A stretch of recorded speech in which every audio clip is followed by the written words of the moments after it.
Texte de l'évangile du lundi 16 décembre 2019, tiré du livre de Matthieu 21, 23, 27. Jésus était entré dans le temple et pendant qu'il enseignait, les chefs des prêtres et les anciens du peuple l'abordèrent pour lui demander: « Par quelle autorité fais-tu cela et qui t'a donné cette autorité ?» Jésus leur répliqua: « À mon tour, je vais vous poser une seule question et si vous me répondez, je vous dirai moi aussi par quelle autorité je fais cela. Le baptême de Jean, d'où venait-il? Du ciel ou des hommes ?»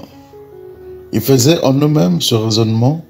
Si nous disons du ciel, il va nous dire: pourquoi donc n'avez-vous pas cru à sa parole? Si nous disons des hommes, nous devons redouter la foule, car tous tiennent Jean pour un prophète. Ils répondirent donc à Jésus: nous ne savons pas.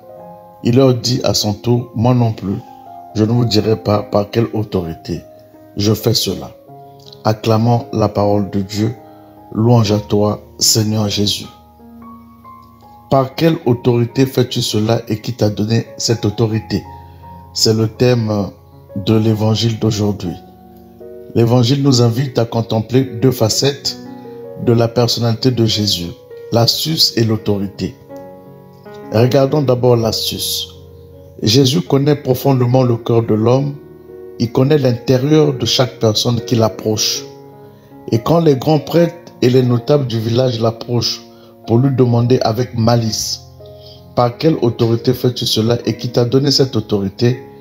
Jésus, qui connaît leur fausseté, leur répond par une autre question.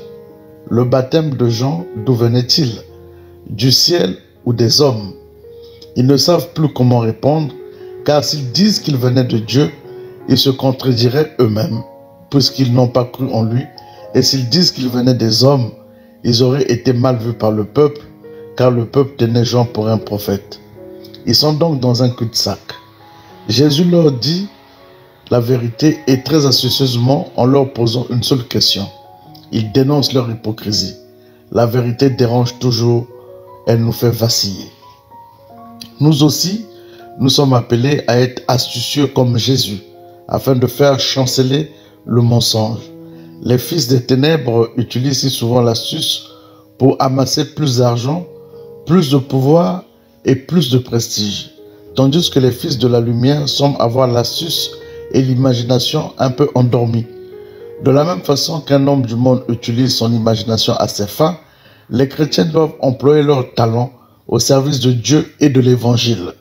Par exemple, quand nous sommes face à quelqu'un qui dit du mal de l'Église, chose qui arrive très souvent, répondons-nous aux critiques négatives avec astuce, ou encore, dans notre milieu de travail, avec un collègue qui ne vit que pour lui et n'en a rien à faire des autres, est-ce que nous lui rendons un bien pour un mal avec astuce?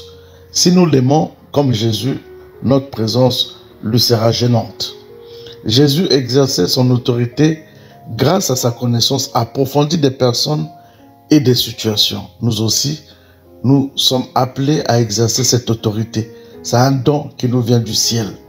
Plus nous nous entraînerons à mettre les choses à leur place, c'est-à-dire les petites choses et de tous les jours, mieux nous serons orientés les personnes et les situations grâce aux inspirations de l'Esprit Saint. Abbé Melchior Guérol, Rive de Fraise, Girona, Espagne.